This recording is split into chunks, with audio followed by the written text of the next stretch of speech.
Hello students, welcome to this special session where we are going to discuss the paper presentation for the 10th ICSE board exam. So students, I have taken a sample paper over here. I have solved it personally. It's a handwritten paper solved by me. Now here we are basically going to discuss some important points which are required, which are needed to be kept in mind while writing your board paper. So what you all have to do, students, is hereafter, whenever you give a proper 80-mark paper, a proper 80-mark exam in your school or your classes, you need to keep these points in mind and write the paper accordingly. So let us understand this, students, in detail. Now here I have taken this paper, which is a specimen paper, and the first part is the MCQ part. As you know, in the new paper pattern starting from 2023, now we have 15-mark MCQs. So students, your first page, if you're starting with MCQs, your first page is supposed to be your MCQs. And if, let's say, you've started with section B, for example, and then you're coming to section A, which is not a problem at all, you still need to reserve one page for your MCQs. Wherever you are, just leave that little bit of the page, and from the next fresh page, start your MCQs. So here, you have to write the question number. It should be very clearly written. If you see the alignment, I've tried to keep it as much aligned as possible. It looks better. And here, when you write the options, students, 1D, you should also mention the content of that option. Now here it's 6%. It might not be readable, but you can go with what I'm saying. You have to basically mention whatever is there in the option. Now I have also corrected the board papers, so I can tell you that if, let's say, your D is correct, but the 6% is wrong, in that case, students, you will not be given the marks. So you cannot really play safe by thinking that I'll write D and maybe I'll write the answer of option B. You can't do that. So you need to be careful. You have to write the details correctly. If anyone is wrong, you'll definitely not get marks. Now, one important thing which I want you all to know is that the rough work has to be done in the same page. You have to make a column over here, you have to do the rough work over here, and here, students, I'll tell you one very basic and a very important information which is going to help you. I hope you already know it. If you don't, the board rule is, let's say if you have done the rough work on the same page, it is very clearly visible and readable. Let's say your answer is 36, for example. But for some reason, you have made a mistake, and by just copying the answer, you have written 63, for example. Students will still get marks if your working, your calculation is correct. If this 36 is correct, you are not going to lose marks only for just copying the number. So I hope you understand this and you do your rough work very systematically. Because I have seen many students mess up with the rough work. The way you all do rough work in your exams, you will not get marks if that rough work is not readable. So do it well in a systematic order and use the space in that page. And you can in fact use the space that is this below the answers. The last 5-6 lines can also be saved for rough work. That is completely your choice. Further, students, moving ahead. So this question number 2 is from the chapter Banking. Now what I want you to understand is you have to mention the formula everywhere. In this chapter we have this formula. So the banking formula has to be mentioned. The working has to be done. The rough work column has to be maintained. And the final answer also has to be mentioned. The next question, students, is from the chapter Proportion. So again, you have to start with the given information. You have to basically write the formula. In this chapter, we don't have a formula as such. The basic proportion equation has to be shown, and then you can just solve it and mention the final answer. Further, moving ahead, the next question is from trigonometry, the LHS equal to RHS question. So over here, you start with LHS. You try to align the answer as much as possible. Just looks better, gives a better feel to the character.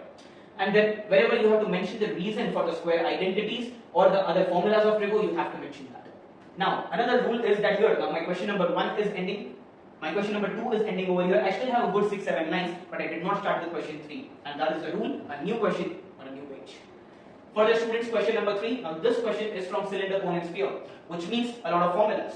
So wherever you are using the formula, you have to mention circumference 2 by r, the volume formulas 2 by 3 pi r cube minus 2 by 3 pi r cube. You have to mention all the formulas wherever necessary.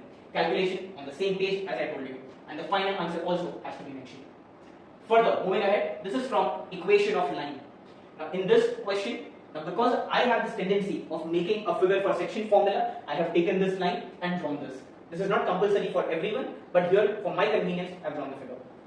Moving ahead, you have to mention the formulas as mentioned, and the other part has to be as systematic as possible. Further, the next part of the question, and here we complete that question, and then we have this reflection question. Now in reflection, students, the graph part has to be done on graph, obviously. I have actually used a pen so that I can take a better picture and you can see it clearly. In exam, I'm sure you know this rule, you have to use only pencil on the graph. You have to mention the scale everywhere. You have to also mark all the coordinates of the points. And the writing part, now I've seen many students while correcting papers Many students make this mistake of writing answers either on the green part or just behind the graph paper. In your board, that will not be accepted. You have to write the answers in continuation to your answer script. That basically means that if your question number 2 is ending over here in this particular point, question 3 is reflection, you have to write the answer octagon over here, and you can also write refer graph for this question, so that the corrector will then go and check the graph. But the writing part has to be done on the supplement.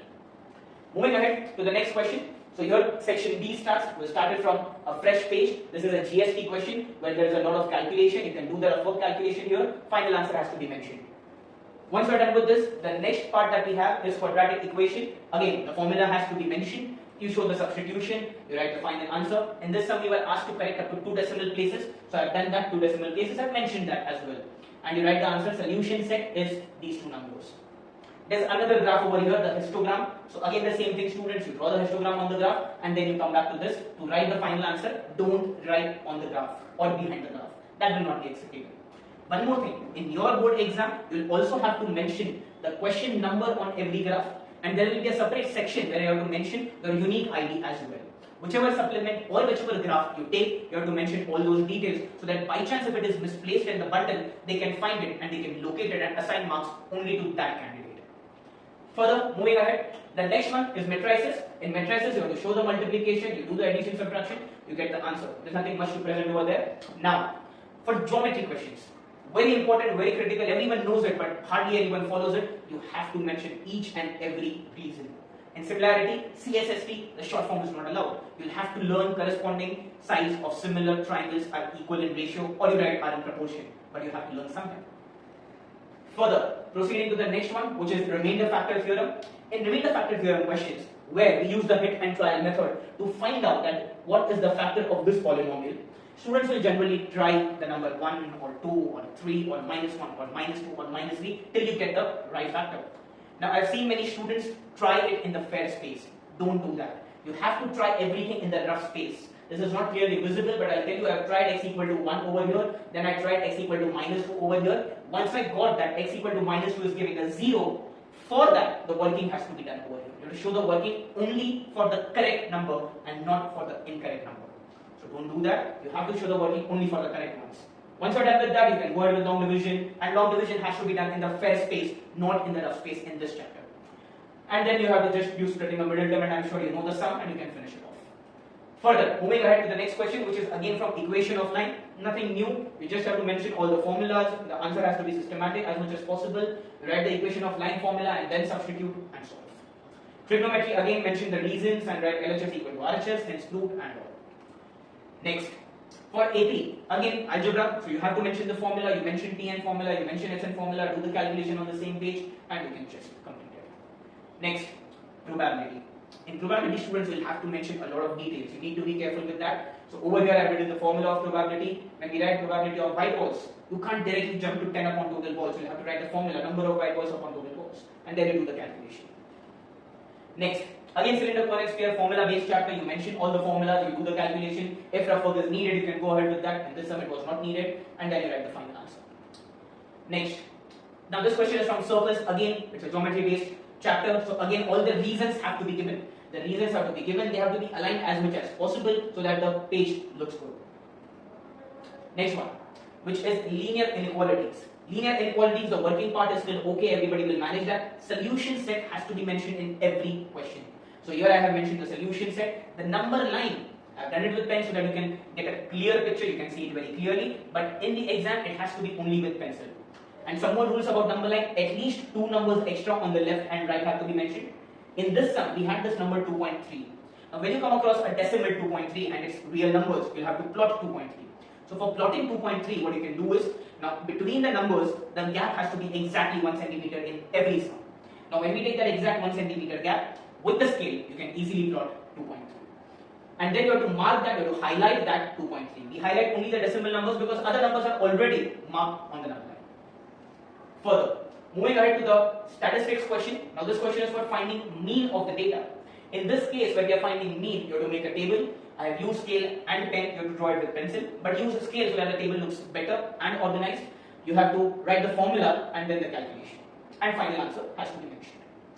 Further, the next question is again from this chapter, similarity. So again, a geometry based chapter, you mention all the reasons and you do the calculation, and CSST will not be allowed, you have to go ahead with the full definition. The next one is from quadratic word problems. It is word problems. You'll have to write statements in words. You can't directly jump to these equations, you have to mention a lot of stuff. So if you look at this, I have mentioned everything in detail and then form the equation. Final answer, you also have to mention which value is not possible. Here x is negative, and therefore when x is 4 here, answer is negative, and therefore it will not be possible. So that will be discarded, and then you have to write the final answer in words. Because it's a word problem, final answer has to be mentioned in words. Further, moving ahead, now coming to ogive. Ogive is a graph based question. So obviously the graph has to be made properly with all the details of x-axis, y-axis, the scale, the coordinates of the points. These arrows, students, many students I have seen do not put arrows. You'll have to do that, because I hope you know that there are two categories of questions. In one, we start from the y-axis. In other, if you look at this carefully, we start from the x-axis. So you'll have to specify the arrows everywhere. Coming to the writing part and the table, everything has to be done on the supplement again. You can't do anything behind the graph table. Further, moving ahead to the last question, question number 10. Now here this question is from ratio and proportion, the component to dividend question. You have to mention using component to dividend, you do the working, you get the final answer. It's algebra, you know what to do. Next one, constructions. Now in construction, students, you will have to draw everything with pencil, obviously. Now all the angles have to be measured and all the angles have to be made with compass. And the final answer over here, they have asked the radius, so average radius is equal to 4.5 centimeter. You cannot erase any particular arc which you have drawn, and if you are using the cheat method, you can go and check the video for the cheat method of this hexagon. If you are using the cheat method for hexagon, you better be prepared to cover up that cheat, otherwise you will not get marks. Moving ahead to the last question, which is from heights and distances, the application, word problems of trigonometry. The figure has to be very clearly made, don't mess around with the figure. And after that, you have to mention the name of triangle, the trigonometry ratio which you are using, you do the calculation. Final answer in this chapter also has to be in words, because these are word problems of trigonometry. And as mentioned, the calculation should be on the same page, so that by chance you mess up, you still get marks if this is correct. So I hope students have understood the basic idea of presenting all the questions. I also attached a link to this PPT so that you can go ahead and see how each and every sum has to be presented. I hope this helps. For more videos, you can text in the chat box if you need something very specific. I'll definitely come up with that. Thank you.